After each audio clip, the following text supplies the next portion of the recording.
ಹಲಸು ತಿನ್ನಲು ಬಹುರುಚಿ, ಅದರೊಡನೆ ಸಾಕಷ್ಟು ಔಷಧೀಯ ಗುಣಗಳನ್ನು ಹೊಂದಿದೆ. ಈ ಹಣ್ಣು ಕೇವಲ ಋತುಮಾನದಲ್ಲಿ ಕಂಡು ಬಂದರೂ ಎಲೆ, ಮೇಣ ಎಲ್ಲಾ ಕಾಲದಲ್ಲೂ ಲಭ್ಯ. ನಿಶ್ಶಕ್ತಿ ಉಂಟಾದಾಗ 2 ಹಲಸಿನ ತೊಳೆಗಳನ್ನು ಸ್ವಲ್ಪ ಸೈಂಧವ ಲವಣದೊಂದಿಗೆ ಸೇವಿಸಬಹುದು. ಹಲಸಿನ ಎಲೆಗಳನ್ನು ಬಿಸಿ ಮಾಡಿ ಗಾಯದ ಮೇಲೆ ಕಟ್ಟಿದರೆ ನೋವು ಕಡಿಮೆಯಾಗುತ್ತದೆ. ಹಲಸಿನ ಕಾಯಿಯ ಮತ್ತು ಹಲಸಿನ ಬೀಜವನ್ನು ಅದರ ಕಾಯಿಯ ಪಲ್ಯ ತಿಂದರೆ ನಿಮಗೆ ಬೇದಿಯನ್ನು ತಡೆಗಟ್ಟುತ್ತದೆ. ಹಲಸಿನ ಬೀಜವನ್ನು ತಣ್ಣಗಿನ ಹಾಲಿನಲ್ಲಿ ನೆನೆಸಿ ರುಬ್ಬಿ ಮಿಶ್ರಣವನ್ನು ಸುಕ್ಕುಗಟ್ಟಿದ ಚರ್ಮಕ್ಕೆ ಲೇಪಿಸಬಹುದು ಮತ್ತು ಗಂಟುಗಳಲ್ಲಿ ನೋವು, ಊತವಿದ್ದರೆ ಹಲಸಿನ ಅಂಟನ್ನು ಬಟ್ಟೆಯಲ್ಲಿ ಸುತ್ತಿ ಕಟ್ಟಿದರೆ ಕಡಿಮೆಯಾಗುತ್ತದೆ. ಹಲಸಿನ ಬೀಜ ಬೇಯಿಸಿ ಪುಡಿ ಮಾಡಿ ಅದಕ್ಕೆ ಮೊಸರು, ಸ್ವಲ್ಪ ಸೈಂಧವ ಲವಣ ನಿಯಮಿತ ಪ್ರಮಾಣದಲ್ಲಿ ಸೇವಿಸಿದರೆ ಒಳ್ಳೆಯ ಪರಿಣಾಮಕಾರಿಯಾಗಬಹುದು. ಇದರ ವಾಸನೆಯನ್ನು ಬಚ್ಚಿಡಲು ಸಾಧ್ಯವಿಲ್ಲ. ಎಲ್ಲಾ ಕಾಲದಲ್ಲೂ ಸಿಗದ ಹಲಸು ಮಳೆ ಬಿದ್ದ ಮೇಲೆ ತಿಂದರೆ ಕಾಯಿಲೆ ಬರುತ್ತದೆ ಎಂದು ಜನ ಭಾವಿಸುತ್ತಾರೆ.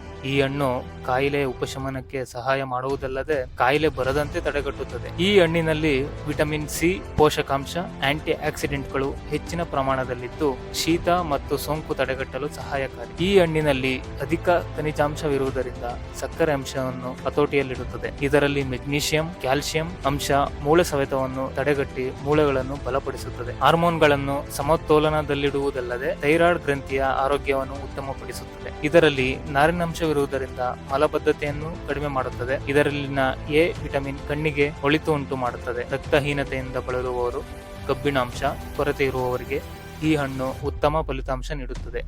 ಪಿತ್ತದ ಸಮಸ್ಯೆಗಳನ್ನು ನಿವಾರಿಸಿ ನರಗಳಿಗೆ ಉತ್ತಮ ಚೈತನ್ಯ ನೀಡುತ್ತದೆ. ಸಕ್ಕರೆ ರೋಗಿಗಳು ಇದನ್ನು ಸೇವಿಸಬಾರದು. ಧನ್ಯವಾದಗಳು.